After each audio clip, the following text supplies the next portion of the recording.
Sir start. देखिए बेटा, मैंने आपको कल बताया था प्रेजेंट परफेक्ट टेंस। इसके बारे में मैंने आपको बताया था सिंपल और निगेटिव।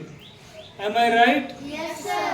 तो आज जब आपने सिंपल पढ़ लिया और उसके बाद निगेटिव पढ़ लिया, तो अब बारी आती है किसकी? इंट्रोगेटिव की।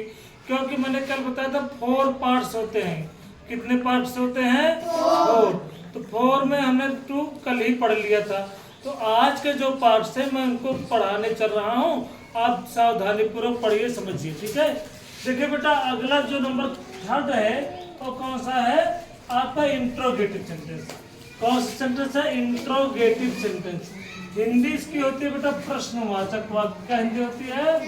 प्रश्नवाचक वाक्य। Okay, yes sir. अब इसकी पहचान कैसे करोगे? कैसे समझोगे कि हमारा जो सेंटेंस है वो इंट्रोगेटिव सेंटेंस है? बहुत इजी है, हमेशा याद रखिए। एन इंट्रो, देखो मैं डिफिनीशन राइट करने चल रहा हूँ बेटा। एन इंट्रोगेटिव, INTROGATIV,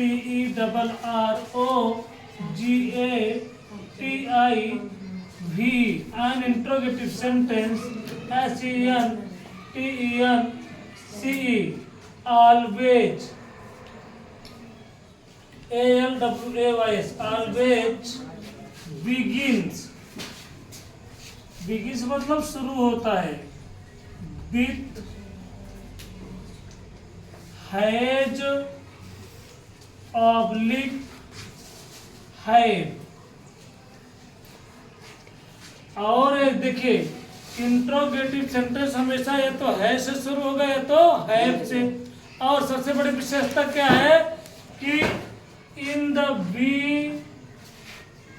पुट, इसको क्या बोलते हैं? Mark of interrogation, note of interrogation, sign of interrogation, या फिर क्वेश्चन मार्क। तो we put mark of interrogation in the last, LAST, last of the sentence, SENTENCE। ध्यान दीजिए, शांत रही तभी कृष्णा।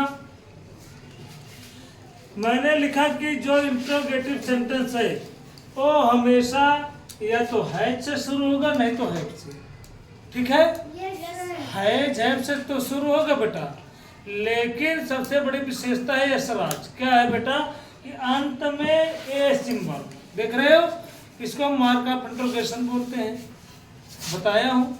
साइन ऑफ इंट्रोगेशन बोलते हैं, नोट ऑफ इंट्रोगेशन बोलते हैं, या फिर क्वेश्चन मार्क की जीवन लैंग्वेज बोलते हैं। तो ये अंत में लगा रहेगा। कैसे? एक मैं सिंपल से यहाँ पे एग्जाम्पल लिखता हूँ। देखिए, जैसे है एज, एज में होता है जैसे। है दे talked, TALKED, talked to the novice, and नई मीनिंग है शायद आपके लिए, NOVICE और क्वेश्चन मार्क। यहाँ पे नोविस की हिंदी होती है बेटा नौसिखुआ। नौसिखुआ का मतलब जो नए नई कोई चीज सीखता है उसको नौसिखुआ बोला जाता है। उसकी मीनिंग क्या होती है? नौसिखुआ। अब यहाँ पर ध्यान दीजिए, इंट्रोगेटिव सेंटेंस है कि नहीं है? किससे शुरू हुआ है? हैव से। बोलो, हैव, और अंत में क्या लगा है? Question mark. तो कौन सा सेंटेंस हो गया हमारा? इंट्रोगेटिव हुआ। यस या नो? Yes sir. और हिंदी में क्या होगा बेटा? प्रश्नवाचक वाक्य हमेशा क्या से शुरू होते हैं। क्या से, किससे शुरू होते हैं? क्या से। क्या से शुरू होगा, निश्चित जान लीजिए। क्या से शुरू होगा और अंत में बेटा प्रश्नवाचक चिन्ह इसमें भी लगा होगा। ये चिन्ह, ये जो सिंबल है प्रश्नवाचक चिन्ह, ये भी लगा होगा। ये है पहचान इसकी। Okay, yes sir. तो आपकी समझ में आ गया पहचान कैसे करोगे? Yes sir. आप इतना देखोगे कि अगर अंग्रेजी में इंग्लिश में सेंटेंस दिया गया होगा युवराज, तो हैज या हैव होगा। क्या होगा? हैज या हैव, नैतिक। और मान लीजिए सूरज हिंदी में दिया गया है तो क्या होगा? कौन सा शब्द होगा? क्या। समझ में आ गई बात? Yes, sir. और इसमें जैसे इसका अब इसी को हम क्या में अगर चेंज करेंगे तो है तो हो जाएगा क्या वे नौसिखुआ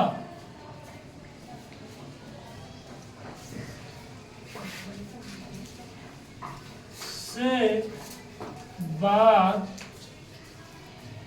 कर चुके हैं, किए हैं दोनों। कल मैंने बताया था ना, या है ये भी आता है, बोलो किए हैं। समझ में आया? देखो दोनों का एग्जाम्पल मैंने लिख दिया, हिंदी में भी अंग्रेजी में भी। ओके। Yes, sir. अब इसका बेटा रूल क्या है? आपने इसको पहचान को राइट किया अपनी कॉपी में? No, sir. कर लो हम थोड़ा सा ब्रेक देते हैं। बेटा मैंने आपको पहचान बता दिया। अब इसका रूल क्या है कृष्णा? इंट्रोगेटिव का रूल क्या है? मैं रूल राइट करने चल रहा हूँ। फर्स्ट ऑफ ऑल बेटा हम लिखते हैं एचबी। एचबी को कल मैंने बताया था क्या कहते हैं? हेल्पिंग वर्ब ना। Yes. और इसके एक मैंने बताया था कल मैंने आपको ऑक्सिलरी वर्ब ना। क्या सूरज जानते हो? तो ये पहले हम लिखेंगे बेटा है एचबी। एचबी में आएगा आपका या तो है जाएगा या फिर है आएगी। बहुत इजी होता है, देखिए आप करेंगे इन बात। उसके बाद प्लस लगाएंगे, प्लस का मतलब दूसरा स्टेप। दूसरे स्टेप में हम लिखेंगे अपना डोयर। क्या लिखेंगे? डोयर। डोयर मतलब सब्जेक्ट जो भी होगा कर्ता, प्लस फिर कह रहा है एमबी थर्ड, जो तीसरी चीज लिखेंगे हम क्या लिखेंगे? एमबी थर्ड, प्लस कह रहा है ऑब्जेक्ट OBJECT। अभी बेटा और है plus extra words. Okay, Yes, sir. Extra words. और इतना लिखने के बाद अभी हमारा सेंटेंस गलत रहेगा, पक्का समझ लीजिए। अकाट्य सत्य का प्लस अंत में आपको एक क्वेश्चन मार्क भी लगाना रहेगा। बात समझ में आई? अगर आपने पूरा सेंटेंस सही राइट कर दिया है, जैब को सही लगाया, सब्जेक्ट आपने सही लिखा, एमबी सही लिखा, थर्ड फॉर्म सही लिखा, करेक्ट लिखा, लेकिन अंत में अगर आपने क्वेश्चन मार्क का note of interrogation, mark of interrogation नहीं लगाया, बेटा आपका वाक्य सही नहीं, एक गलत है। ध्यान दीजिए इस बात को। बात समझे? तो अब देखिए हम एक एग्जाम इसका क्या कहते हैं? एग्जाम्पल लिखते हैं। क्या लिखते हैं? एग्जाम्पल। अब देखिए वाक्य किससे शुरू होगा हिंदी में? क्या से। तो क्या से शुरू होना चाहिए? जैसे क्या टिटहरी, क्या टिटहरी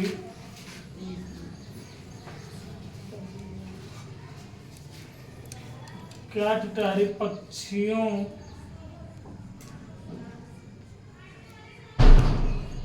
के साथ फुदक चुकी है। ध्यान दीजिए बेटा, ये आपका सेंटेंस है और ये हिंदी में राइट किया गया है। तो वाक्य कैसे शुरू हो रहा है? इंट्रोगेटिव, अंत में प्रश्नवाचक चिन्ह लगा हुआ है। अब इसी को हमें चेंज इनटू किस में करना है? इंग्लिश में। तो इंग्लिश का रूल आपको मैंने राइट किया। सबसे पहले आप लगाएंगे हैज या है, दोनों में से एक साथ दोनों नहीं लिखते हैं, एक को लिखा जाता है। तो चाहे हैज लगे चाहे है, लेकिन अब किसके अनुसार लगेगा बेटा? जो हमारा डोयर है, सब्जेक्ट है। क्या टिटहरी, टिटहरी कितनी है? एक है ना, बोलो। Yes sir. तो टिटहरी जो हमारा सब्जेक्ट है तो एक है। इसके लिए पहले क्या लिखेंगे? सबसे पहले क्या लिखेंगे जी? हैज। क्या लिखेंगे? हैज। दिव्या क्यों हैज हुआ? क्योंकि यहाँ पे हमारा जो सब्जेक्ट है बिटिया तो क्या है? टिटहरी है। टिटहरी कितनी है? एक है ना, इसलिए क्या लगाया हमने? साक्षी हैज, नंदिनी। अब उसके बाद हमारा जो सब्जेक्ट है टिटहरी। टिटहरी को अंग्रेजी में क्या कहते हैं? कोई नहीं जानता, चलो मैं बता देता हूँ। पहले द लगाइए क्योंकि कॉमन नाउन है। टिरबिट होता है बेटा, TIRBIT। टिरबिट मीन्स होता है टिटहरी। Has the टिरबिट, टिरबिट। अब इसके बाद एमबी मैंने कहा पीछे से करिए, पीछे दी गई होती, कल मैंने बताया था। फुदक, फुदक मतलब फुदकना। तो फुदकना को अंग्रेजी में क्या कहते हैं? हॉप, HO, और इसका थर्ड फॉर्म हो जाएगा हाफ्ड। देखिए इसी स्टेप पे चल रहा है, एमबी थर्ड हो गया। Plus object. अब ऑब्जेक्ट क्या है? पक्षियों के साथ एक्स्ट्रा वर्ड में है, ऑब्जेक्ट नहीं है, तो इसको हम नहीं लिखेंगे बेटा। तो बचा क्या? पीछे से हम बात करेंगे विथ द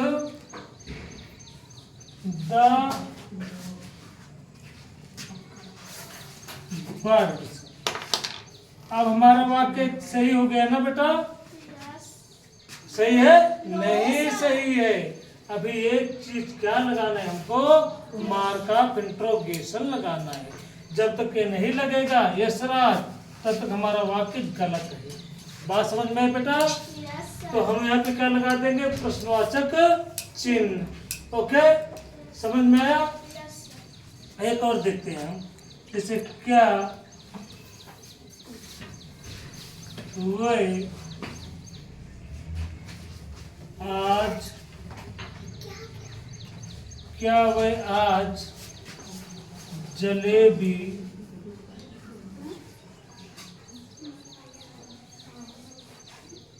और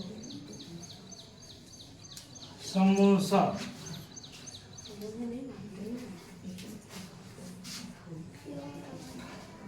खा चुके हैं।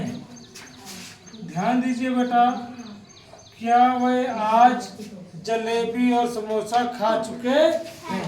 अब यहाँ पर देखो वाक्य किससे शुरू हो रहा है हमारा? क्या से ना? इंट्रोगेटिव है, चुका है, चुकी है, चुके हैं लगा ही है, प्रेजेंट परफेक्ट टेंस है ना। इसी को हमको चेंज इनटू किस में करना है? इंग्लिश में करना है। तो हम देखते हैं अपने रूल को। रूल हमारा क्या कह रहा है? सबसे पहले है या है में से एक, तो यहाँ पे हैव लगेगी। क्यों? क्योंकि यहाँ पे वह मतलब प्लूरल। निशान देखो, पहले क्या लिखेंगे हम? है। क्या लिखेंगे? है के बाद क्या आएगा? वह, दे। अच्छा, अब देखो एम भी क्या है? चलो निशान एम भी क्या है बताओ बेटा? खा चुके हैं। क्या? खाना। एम भी क्या है? खाना। तो किसका थर्ड फॉर्म हो जाएगा? ईट, एट, ईटन होता है। ईएटी लिखकर ईएन जोड़ दीजिए, ईटन। अब खा चुके, क्या खा चुके? पीछे से हम बात करो, समोसा। समोसा की दो अंग्रेजी होती है, आप याद कर लीजिए। Very good. रिजॉल होती है, RISSOLE। Very good Krishna. और दूसरी अंग्रेजी होती है बेटा पाई, PIE। ध्यान दीजिए आप सारे बच्चे, pie, PIE। Pie means samosa, pie means kachori भी होता है, और पाई मीन्स एक प्रकार की चिड़िया होती है। पाई की मैंने 3 मीनिंग आपको बताया, समोसा, कचौड़ी और एक प्रकार की चिड़िया। और रिजोल में स्पेशली समोसा होता है। तो मैं यहाँ पर क्या लिखूं? पाई लिखूं या रिजोल लिखूं? चलो मैं रिजोल लिखता हूँ, RISSOLE, रिजोल। उसके बाद एंड। अब यहाँ पे क्या है बेटा? जलेबी है ना। जलेबी की अंग्रेजी जानते हैं वो आप लोग? Very good, round sweet. शाबाश, बहुत अच्छा। राउंड स्वीट, हाइफन लगेगा, SWEET। और सुनो, अभी टुडे है ना। आज का मतलब, टुडे का मतलब आज, क्वेश्चन मार्क। ध्यान दीजिए बेटा, हैव दे ईटन रिजोल एंड राउंड स्वीट। क्या वह आज जलेबी और समोसा खा चुके हैं? बात समझ में आई? अच्छा, जलेबी के दूसरी मीनिंग भी होती है बेटा, सर्कुलर बाउंड्री। मैं यहाँ पर स्पेलिंग राइट करता हूँ, लिख लीजिएगा, CIRCULAR, सर्कुलर, और हाइफन बाउंड्री, BOUNDRY। तो ये होती है जलेबी। इसका मतलब भी होता है जलेबी। क्या होता है? जलेबी। अब आप चाहे राउंड स्वीट लिखेगा, चाहे सर्कुलर बाउंड्री लिखेगा, दोनों का मतलब क्या होता है? जलेबी होता है। बात समझ में आई? क्या आप लोगों ने नोट कर लिया? नोट करो। देखिए बेटा, अभी आपको मैंने इंट्रोगेटिव बताया। अब चौथा नंबर हमारा क्या आया? Interrogative negative. क्या आया?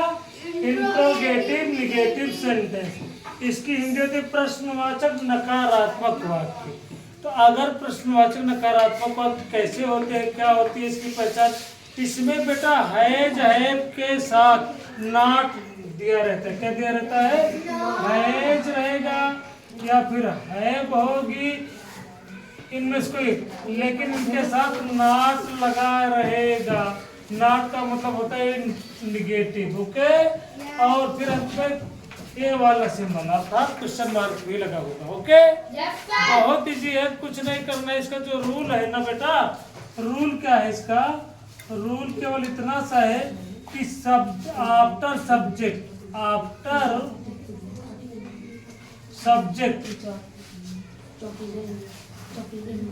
Silent not is used. इसका मतलब हुआ सब्जेक्ट के बाद नॉट का प्रयोग किया जाता है और रेस्ट रूल शेष नियम just like interrogative sentences, okay. जो बाकी का नियम होगा बेटा वो कैसे होगा? जैसे इंट्रोगेटिव करते हो, बात समझ में आई? लेकिन इसको केवल एक काम करना है, सब्जेक्ट के बाद नॉट लगा देना है। देखिए बेटा, मैंने आपको क्या बताया, इंट्रोगेटिव निगेटिव का जो रूल है, सब्जेक्ट के बाद नॉट लगा देना है बस। कैसे? जैसे मैं सेंटेंस रट के हूँ, क्या वह अपनी दुकान नहीं खोल चुका है?